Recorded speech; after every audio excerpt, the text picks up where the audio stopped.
Did you know that people in the Middle Ages cared about cleanliness? It's a common misconception that medieval folks were dirty and smelly, but the truth is far more interesting. It's true. While they didn't have our modern conveniences like running water or soap as we know it, they were far from the dirty, smelly folks history often portrays. They had their own methods and routines to stay clean and fresh. In fact, they had their own unique approaches to hygiene, some surprisingly similar to our own. For instance, they used twigs to clean their teeth, much like how we use toothbrushes today. They also utilized various herbs and natural ingredients to maintain personal hygiene. People in the Middle Ages understood the importance of staying clean. They would often wash their hands and faces multiple times a day, especially before meals. Communal basins and village streams were common places for people to gather and cleanse themselves. They knew that good hygiene kept them healthy and prevented disease. Medieval doctors and health practitioners would advise people on the best practices to avoid illness, emphasizing the importance of cleanliness in daily life. Their methods might seem different to us, but they worked for them. They used fragrant herbs not only to mask odors, but also for their antibacterial properties. Clothes were washed in rivers or communal washing areas, ensuring that even their garments were kept clean. Let's delve into the fascinating world of medieval hygiene and uncover the secrets of their daily routines. From the markets where they bought their hygiene products to the personal grooming practices they followed, there's so much to learn. Get ready to be surprised. You might even learn a trick or two. The medieval world was rich with knowledge and practices that have influenced our modern hygiene routines more than we might realize. So let's take a closer look and appreciate the ingenuity of our ancestors. Bathing was a popular activity in the Middle Ages. It was not just a matter of personal hygiene, but also a significant social event. People looked forward to bath time as a break from their daily routines. Public bathhouses, often large and luxurious, were common in cities and towns. These bathhouses were architectural marvels, featuring intricate designs and spacious interiors that could accommodate many people at once.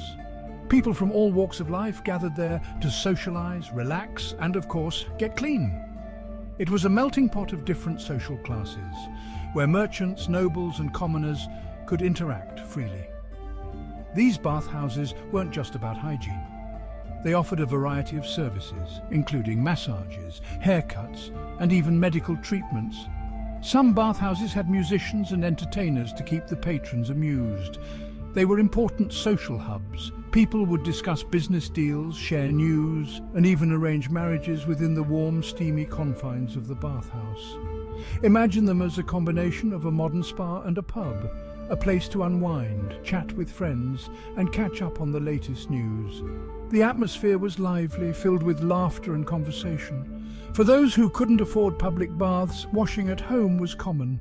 These individuals had to make do with more modest means, but still found ways to maintain cleanliness. Wooden tubs, basins, and even rivers and streams served as their bathtubs.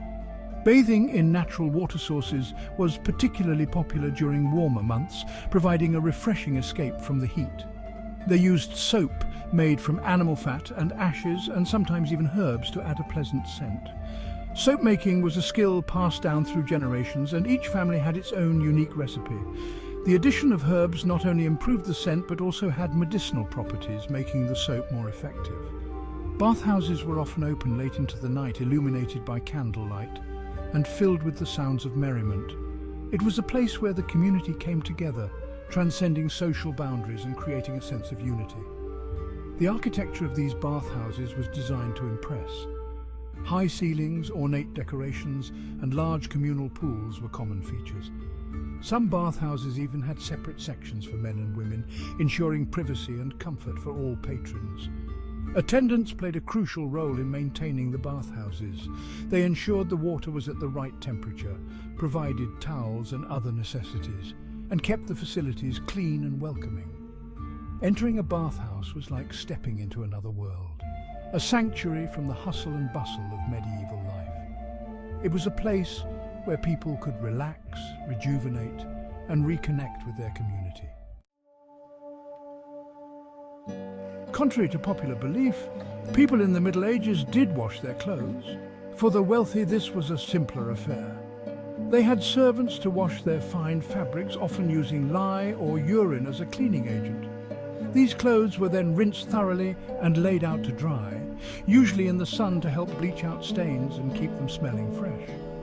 While their methods differed from our modern washing machines, they were surprisingly effective. Good dental hygiene was also important in the Middle Ages. People used twigs as toothbrushes, fraying the ends to create bristles. They also used tooth powders made from ground herbs and minerals like sage and salt to clean their teeth and freshen their breath. While they didn't have dentists in the modern sense, they understood the importance of caring for their teeth. They would often visit barbers, who also acted as rudimentary dentists for tooth extractions or other dental procedures. Section 5. Nature's cleanser, herbs and medieval hygiene. Herbs played a vital role in medieval hygiene practices. People used them for everything from masking body odor to treating minor ailments and infections. Lavender, rosemary and thyme were popular choices for their pleasant scents and antibacterial properties. They would add these herbs to their bath water for a refreshing cleanse, use them to create fragrant perfumes and scented oils, and even hang them in their homes to freshen the air and deter pests. Section 6. Fit for a peasant? Washing clothes in the Middle Ages. For the less wealthy, washing clothes was a more laborious task. They often used rivers and streams as their laundromats, scrubbing clothes with lye soap and using wooden paddles to agitate the dirt and grime. This was often a communal activity, with women gathering by the water to wash clothes, share news and socialize. While it was hard work, it was also an important part of their social lives. Section 7. The role of religion in cleanliness. Religion played a significant role in promoting cleanliness in the Middle Ages. The Church emphasized the importance of cleanliness as a way to purify the body and soul. Regular bathing, hand-washing and keeping one's surroundings clean were all encouraged. This religious influence helped to instill good hygiene habits in people from all levels of society and contributed to a greater understanding of the connection between cleanliness and well-being. Section 8. Disease and the importance of hygiene. The threat of disease was constant in the Middle Ages. Outbreaks of plague and other illnesses were all too common. This heightened awareness of disease further emphasized the importance of hygiene practices. People understood that by keeping themselves and their surroundings clean, they could reduce the risk of infection. While their understanding of germs was limited, their practical approach to hygiene played a vital role in preventing the spread of disease. Section 9. Challenging our perceptions. Medieval times weren't so different. It's easy to look back on the Middle Ages with a sense of superiority when it comes to hygiene. But we must remember that they were working with the resources and knowledge available to them. In many ways, their commitment to cleanliness was impressive. They understood the connection between hygiene and health, and they developed ingenious methods for staying clean. By challenging our preconceived notions, we can gain a greater appreciation for the resourcefulness and ingenuity of people in the Middle Ages. Section 10. Conclusion: busting the myths and appreciating the past. So the next time you hear someone say that people in the Middle Ages were dirty, you can set the record straight. Contrary to popular belief, medieval people were quite concerned with cleanliness. They had their own unique approaches to hygiene, which included regular bathing and the use of natural herbs and oils. They were far from the unwashed masses often portrayed. In fact, public bathhouses were common in many medieval towns and cities. By learning about their practices, such as the use of soap made from animal fats and ashes, and the importance they placed on personal grooming, we can gain a greater understanding of their daily lives, their challenges, and their ingenuity. Their methods were often dictated by the resources available to them and the environment they lived in. And maybe, just maybe, we can appreciate the resourcefulness they exhibited in their daily routines. We can even learn a thing or two from their resourcefulness, such as their ability to make do with what they had and their innovative solutions to everyday problems. Their deep connection to the natural world also played a significant role in their hygiene practices. They utilized the natural resources around them, from medicinal plants to clean water sources, to maintain their health and cleanliness.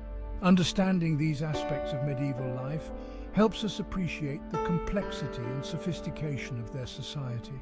It reminds us that, despite the passage of time, the fundamental human desire for cleanliness and health has always been a part of our history.